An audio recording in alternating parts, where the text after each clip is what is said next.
जय हिंद साथियों, नमस्कार। स्वागत है आप सभी का आपके अपने YouTube channel Mahendra Bihar coaching channel पर। दोस्तों आज हम बात करने वाले हैं दोस्तों कक्षा 12 पॉलिटिकल साइंस का चैप्टर नंबर 1 है दोस्तों, जिसका नाम है दो ध्रुवीयता का अंत। दोस्तों ये जो चैप्टर है आपके 6 नंबर का चैप्टर है दोस्तों, और इस वीडियो को देखने के बाद आपके 6 नंबर पक्के हैं दोस्तों। और हमने दोस्तों जो फर्स्ट वाली बुक है वो अच्छे से कवर करवा दी है और हमारी सेकंड बुक स्टार्ट हो चुकी है। अब ब्लूप्रिंट के अनुसार मैं आपकी तैयारी करवा रहा हूं दोस्तों। अब की बार 100 पार दोस्तों, एक प्रश्न को मैं ब्लूप्रिंट के आधार पर आपको बता रहा हूं। इन सब प्रश्न को आपको याद करना अच्छे से। ठीक है दोस्तों, आज हम बात करेंगे राजनीतिक विज्ञान बोर्ड 2024 ब्लूप्रिंट के अनुसार महत्वपूर्ण प्रश्न है सभी बोर्ड के लिए दोस्तों। आप ऐसा मत कीजिएगा इस बोर्ड के लिए नहीं, सब बोर्ड के लिए जहां भी एनसीईआरटी सिलेबस है। ठीक है, देखिएगा दो ध्रुवीयता का अंत 6 नंबर आपके पक्के हैं। और इस चैप्टर से एक पूछा जाएगा ऑब्जेक्टिव, एक प्रश्न पूछा जाएगा दोस्तों, वस्तुनिष्ठ प्रश्न होगा, ऑब्जेक्टिव आएगा दोस्तों 1 नंबर के अंदर पूछा जाएगा। और एक आएगा अति लघुत्तरात्मक प्रश्न जो कि 1 नंबर का होगा दोस्तों। ठीक है, इसके अलावा दोस्तों इस चैप्टर से एक निबंधात्मक प्रश्न होगा दोस्तों, वो 4 नंबर का पूछा जाएगा दोस्तों। तो 4 ये 2 ये पूरे 6 नंबर का चैप्टर दोस्तों, इनको अच्छे से आपको याद करना। ठीक है, पूरा चैप्टर ये मैं जो क्वेश्चन बताने वाला हूं इन सबको आपको याद करना, यही से आएंगे दोस्तों एग्जाम में। ठीक है, तो चलो हम स्टार्ट करते हैं। एक बार सभी क्लास को लाइक कर दीजिएगा दोस्तों। सभी को राधे राधे, जय श्री कृष्णा। फटाफट दोस्तों एक बार क्लास को लाइक कर दीजिएगा, शेयर कर दीजिएगा अपने साथियों के बीच। चलो स्टार्ट कर रहे हैं। तो यहां पर आपके सामने पहला क्वेश्चन दे रखा है दोस्तों, आप देख सकते हैं। आपके सामने मैंने 8 क्वेश्चन लिए हैं दोस्तों, आप देख सकते हैं। इसी प्रकार से आपके जो है एग्जाम में आएंगे। सिर्फ यही है दोस्तों कि ऑब्जेक्टिव यानी ऑब्जेक्टिव के रूप में पूछ जाएंगे ये क्वेश्चन, ऑब्जेक्टिव के रूप में आएंगे। जबकि मैंने यहां पर जो है डायरेक्ट आपका प्रश्न लिख रखा है। ठीक है, ताकि आप मेरा टाइम वेस्ट ना हो और आपका भी ना हो, क्योंकि मैं टाइप करने में टाइम लगता है दोस्तों। आप देख सकते हैं पहला क्वेश्चन आपके सामने पूछा है कि रूसी की क्रांति, जो रूस की क्रांति है वो कब हुई थी दोस्तों। जल्दी से आंसर करिएगा आप सभी, रूस की क्रांति कब हुई थी। तो देखिएगा प्यारे मित्रों, रूस की क्रांति हुई थी 1917 में। आपको याद रखना है रूस की क्रांति कब हुई थी। रूस की क्रांति 1917 में हुई थी। मोस्ट इंपोर्टेंट है, आपके सामने 4 ऑब्जेक्टिव ऑप्शन होंगे दोस्तों, उसमें से राइट करना है। 1917 में रूस की क्रांति हुई थी। और प्रश्न पूछा जाए दोस्तों, प्रश्न पूछा जाए आप सभी को कि रूसी क्रांति के नायक कौन है। नायक दोस्तों, नायक है इसके लेनिन। याद रखना, रूसी क्रांति के नायक कौन है, लेनिन। और दोस्तों मैं बताऊंगा ना दोस्तों, मैं तुम्हें बताऊं, देखो रूसी क्रांति को दूसरा नाम पूछे कि दूसरा नाम क्या है, तो बोल्शेविक क्रांति। आपको एग्जाम में ऐसे भी पूछा जा सकता है कि बोल्शेविक क्रांति कब हुई थी, तो 1917 में। अगर मैं थाने पूछूं कि चीनी क्रांति कब हुई थी दोस्तों, अगर मैं आपको पूछूं चीनी क्रांति कब हुई थी, चीनी क्रांति, तो चीनी क्रांति हुई थी 1949 में। यह प्रश्न भी आपको याद रखना दोस्तों, भूलना मत दोस्तों, भूलना मत। अगर भूल गए तो क्या हाल होगा आप सब जानते हैं, पुष्पराज झुक जाएगा दोस्तों अगर भूल गए तो। देखिएगा आपके सामने दूसरा क्वेश्चन दे रखा है दोस्तों, आप देख सकते हैं। दूसरा क्वेश्चन है आपके सामने कि बर्लिन की दीवार का निर्माण कब हुआ था। मोस्ट इंपोर्टेंट क्वेश्चन है, बर्लिन की दीवार, इसका निर्माण कब हुआ था, यह आपको पूछा है दोस्तों। तो बताओ आप सभी कमेंट करके, बर्लिन की दीवार का निर्माण कब हुआ था दोस्तों। बर्लिन की दीवार का निर्माण कब हुआ था। फटाफट आंसर क्यों नहीं कर रहे हो दोस्तों, आंसर करिएगा बिल्कुल। बर्लिन की दीवार का निर्माण 1961 में हुआ था। कब हुआ था, 1961, 1961 में बर्लिन की दीवार का निर्माण हुआ था। अगर आपको पूछे कि बर्लिन की दीवार को कब गिराया गया है दोस्तों, इसे कब गिराया गया, तो याद रखना 9 नवंबर 1989। 9 नवंबर 1989 को बर्लिन की दीवार को गिराया गया और इसका निर्माण हुआ 1961 में दोस्तों। मैं आज फटाफट तरीके से बोल रहा हूं दोस्तों, एक एक प्रश्न को याद करना आप सभी। देखिएगा अगर पूछे आप सभी को कि बर्लिन की दीवार की लंबाई कितनी है, तो 150 किलोमीटर बर्लिन की दीवार की लंबाई है। और बर्लिन की दीवार किसका प्रतीक है, तो शीत युद्ध के अंत का प्रतीक है, शीत युद्ध के अंत का प्रतीक है। और बर्लिन की दीवार कितने वर्षों तक खड़ी रही, तो 28 वर्षों तक बर्लिन की दीवार खड़ी रही। प्यारे मित्रों याद कर लेना आप सभी अच्छे से, याद कर लेना दोस्तों एक एक प्रश्न को। इसके अलावा देखिएगा प्रमुख आपके सामने मैंने 2 क्वेश्चन अभी करवाए हैं और 2 क्वेश्चन के साथ एक्स्ट्रा फैक्ट फ्री है दोस्तों। 2 प्रश्न के साथ एक्स्ट्रा फैक्ट फ्री है, आप इनको याद करना अच्छे से। देखिएगा आपके सामने तीसरा क्वेश्चन दे रखा है दोस्तों। तीसरा क्वेश्चन देखिएगा दोस्तों, सोवियत संघ का उत्तराधिकारी राज्य कौन सा बना जब सोवियत संघ डूब जाए दोस्तों, सोवियत संघ को पतन हो जावे। सोवियत संघ के विघटन के बाद, सोवियत संघ जब चालते रहे, तो सोवियत संघ के विघटन के बाद दोस्तों उत्तराधिकारी राज्य कौन सा बनता है। बताओ दोस्तों, सोवियत संघ कब चालते रहे, सोवियत संघ का विघटन कब हुआ, पतन कब हुआ, 25 दिसंबर 1991 में। आप सबको याद रखना दोस्तों, सोवियत संघ का विघटन कब हुआ था दोस्तों। इसका आंसर आप क्या कर देंगे, 1961 कर देंगे। बर्लिन की दीवार का निर्माण 1961 में। सोवियत संघ का उत्तराधिकारी राज्य जो बनता है वो रूस बनता है। कौन सा बनता है दोस्तों, रूस बनता है सोवियत संघ का उत्तराधिकारी। और हाँ दोस्तों, पतन कब होता है सोवियत संघ का, 25 दिसंबर 1991 को। खोपड़ी में दोस्तों छाप लियो अच्छे से।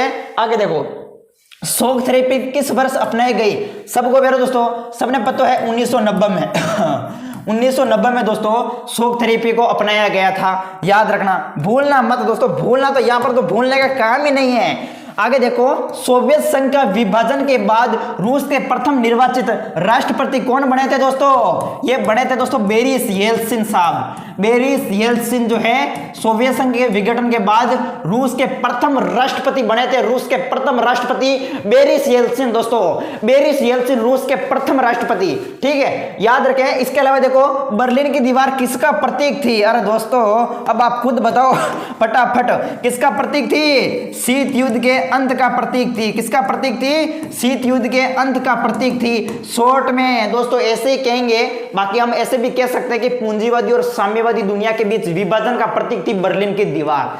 इसके अलावा देखो अगला क्वेश्चन, बाल्टिक गणराज्य में कौन से देश शामिल थे? अरे दोस्तों बाल्टिक गणराज्य कौन कौन से? Estonia, Latvia, Lithuania. तो ये आपको नाम लिखना दोस्तों। एस्टोनिया देखेगा, Estonia Estonia Estonia Estonia, Latvia Latvia Latvia Latvia Lithuania Latvia. इसके अलावा Lithuania Lithuania Lithuania Lithuania Lithuania Lithuania Lithuania. ये तीनों जो है दोस्तों, एस्टोनिया, लताविया और लिथुआनिया, ये तीनों बाल्टिक गणराज्य दोस्तों, याद रखना। अब तीनों बाल्टिक गणराज्य नाटो में कब शामिल हुए? तो नाटो में शामिल हुए थे 2004 में। ये भी सितंबर 2004 में नाटो में शामिल होते हैं। वो कौन है नाटो? हमेशा के लिए नाटो। नाटो अमेरिका का एक सैन्य संगठन है दोस्तों। अमेरिका के सैन्य संगठन में तीनों बाल्टिक गणराज्य कब शामिल होते हैं? 2004 में। ये भी आपको याद रखना है। इसके अलावा देखिएगा, शॉक थेरेपी का शाब्दिक अर्थ आप सबको ध्यान रखना दोस्तों, ध्यान रखना। इसका शाब्दिक अर्थ क्या होता है? आघात पहुंचाकर, आघात पहुंचाकर उपचार करना, आघात पहुंचाकर उपचार करना। ये शॉक थेरेपी का क्या है दोस्तों? शाब्दिक अर्थ है। साम्यवाद से पूंजीवाद की तरफ संक्रमण क्या कहलाया? Shock therapy. नेक्स्ट देखिएगा अगला क्वेश्चन। ये क्वेश्चन तो हमारे जो प्रमुख हमने देखे हैं, ये ऑब्जेक्टिव में पूछे जाएंगे, अति लघुतरार्थ में पूछे जाएंगे दोस्तों। ये क्वेश्चन, कुछ क्वेश्चन और दे रखे जो अति लघुतरार्थ में आएंगे। देखिएगा, सोवियत संघ का विभाजन कब हुआ? सबको पैरों चल गए दोस्तों, 25 दिसंबर को, 25 दिसंबर 1991 को सोवियत संघ का क्या हुआ था? विघटन हुआ था, मतलब पतन हुआ था। इसके अलावा सोवियत संघ के विघटन के समय किन दो गणराज्यों में हिंसक और अलगाववादी आंदोलन चले? तो वो था दोस्तों हिंसक और अलगाववादी चेचनिया। एक तो था चेचनिया और एक है दागिस्तान। चेचनिया और दागिस्तान में जो है हिंसक और अलगाववादी आंदोलन चले थे। दागिस्तान की जगह यागिस्तान भी लिखा मिलता है, तो ये आप यहाँ पर एडजस्ट कर लेना, ठीक है। इसके अलावा देखो 11वां क्वेश्चन कि सोवियत संघ के विघटन के दो कारण लिखिएगा।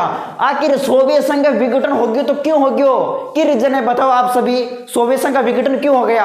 तो सोवियत संघ के विघटन के प्रमुख जो कारण थे वो था, पहला कारण दोस्तों, लगातार लगातार लगातार एक ही पार्टी कर रही थी शासन, एक ही पार्टी शासन कर रही थी, वो थी कम्युनिस्ट पार्टी दोस्तों। लगातार एक ही पार्टी का शासन थी, वो कौन सी पार्टी थी दोस्तों? कम्युनिस्ट पार्टी का शासन था। इसके अलावा दोस्तों जो प्रमुख सोवियत संघ के अंदर जो नेता थे वो जनता को गलत जानकारी देने लगे कि सोवियत संघ तो विकास कर रहा है, लेकिन वो बेरोको ने सोवियत संघ तो पतन हो रही है, चाल तो रही, टूट तो जा रही दोस्तों, सोवियत संघ टूट जावे।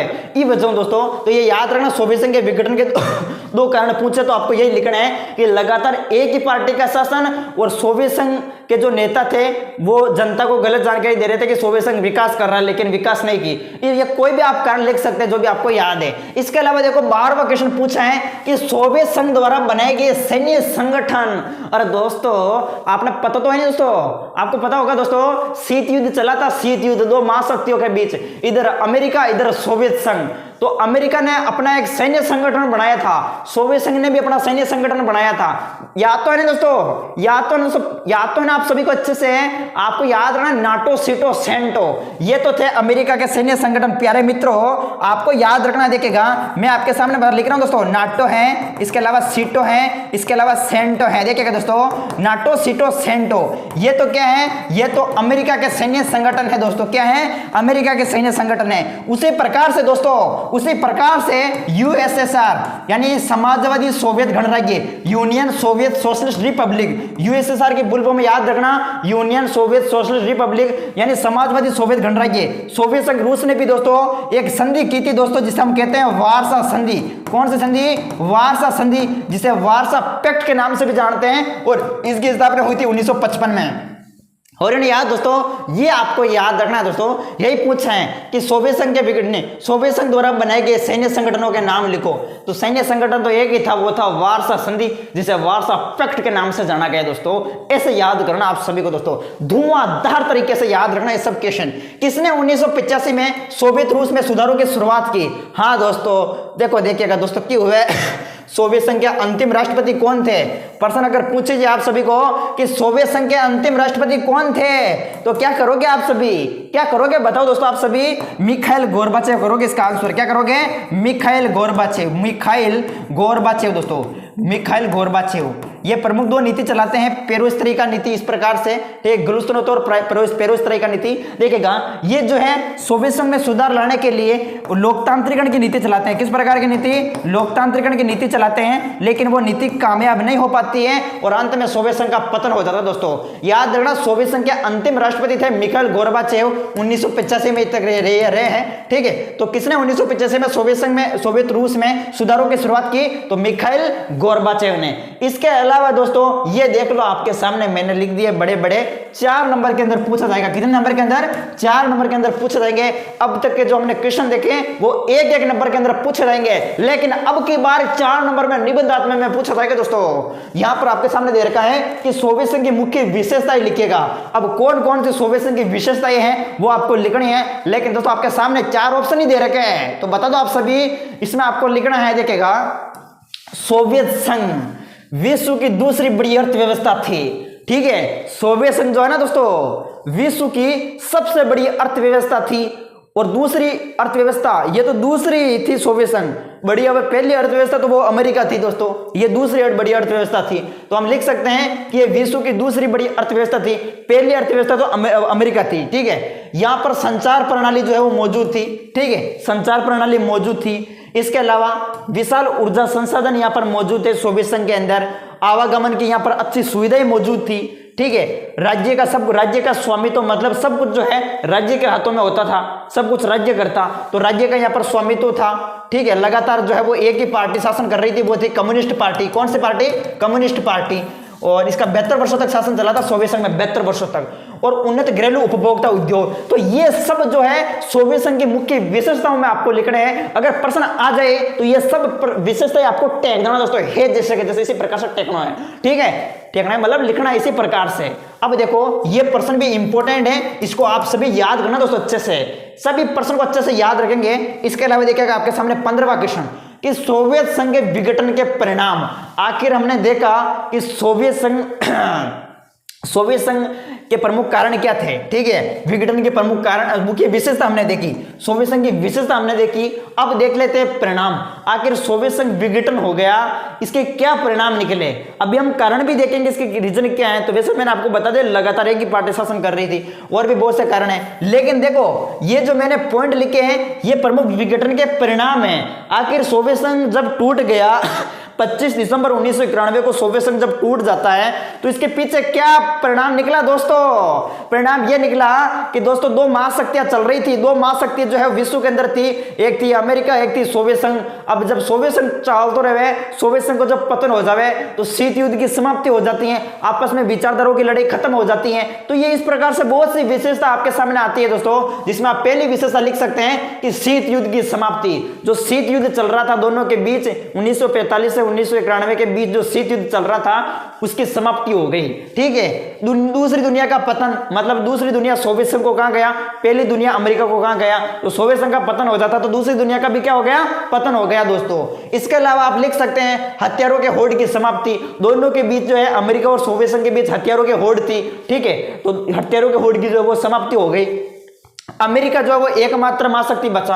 अब आपको पता भी सोवियत संघ चल गया दोस्तों, पतन हो गया सोवियत संघ को, तो पीछे एक ही महाशक्ति बची, वो थी अमेरिका, ठीक है।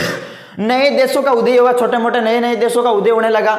इसके अलावा आपस में विचारधाराओं की लड़ाई, दोनों के बीच विचारधाराओं की लड़ाई थी। हम इसे युद्ध नहीं कह सकते हैं दोस्तों, इसे हम युद्ध नहीं कह सकते हैं, शीत युद्ध को युद्ध नहीं कह सकते हैं। ये तो विचारधाराओं की लड़ाई थी सिर्फ, ठीक है, विचारधाराओं की लड़ाई थी। तो विचारधाराओं की लड़ाई खत्म होगी।